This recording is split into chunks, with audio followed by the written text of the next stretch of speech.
સંખ્યાઓને ચડતા ક્રમમાં ગોઠવો. સંખ્યાઓને ચડતા ક્રમમાં ગોઠવો. તો નાની સંખ્યાથી મોટી સંખ્યા તરફ જવું. જે સંખ્યાઓ અહીં આપેલી છે એમાં સૌથી નાની સંખ્યા કઈ તે પહેલા પકડો અને મોટી સંખ્યા તરફ જાઓ. છેલ્લી મોટી સંખ્યા આવી. પણ હવે તમારે અહીં ફક્ત જોવાનું છે. જો 29 15 8 31 અને 17 એમાં સૌથી નાની સંખ્યા કઈ હોય? કઈ છે? 8. અલા બોલવાનું નથી તમારે બોલવાનું નથી. તમારે જોવાનું છે.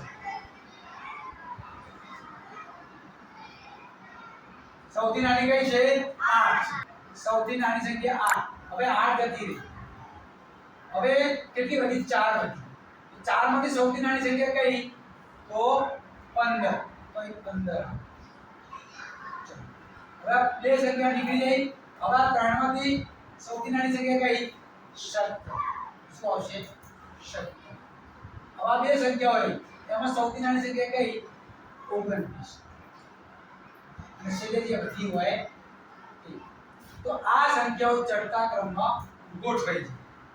નાની, મોટી, મોટી, મોટી અને મોટી. આ પ્રમાણે.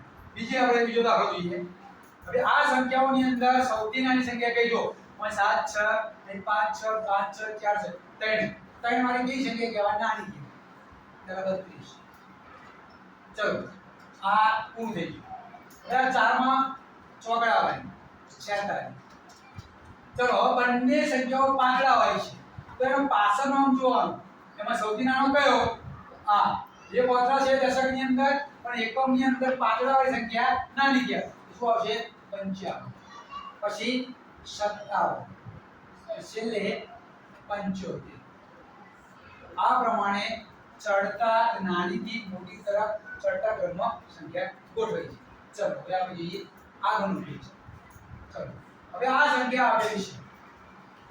એની અંદર હું હવે તમને પૂછીશ. હવે તમારે જવાબ આપવાનો છે, પણ કેવી રીતે આપવાનો? જોડથી આપવાનો નથી, કોકાડ કરવાનો નથી.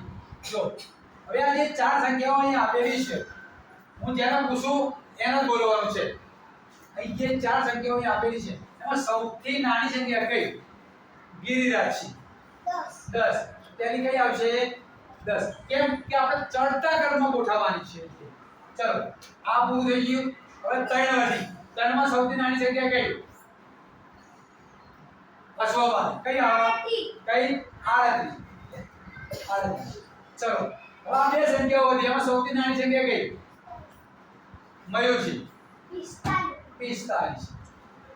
હવે વધી ગઈ છેલ્લે 97. 97 છેલ્લે લખી દેવાનું. પછી એમાં જોવાનું હોય નહીં. છેલ્લે જે વધી હોય છેલ્લી સંખ્યા મૂકી દે.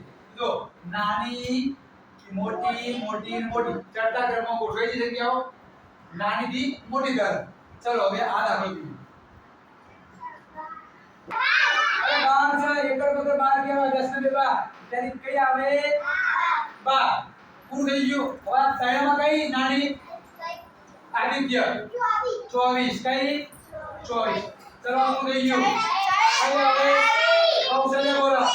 હા 33. ચલો છેલ્લી તો વધી 77. આ ક્રમમાં ગોઠવાઈ ગયું.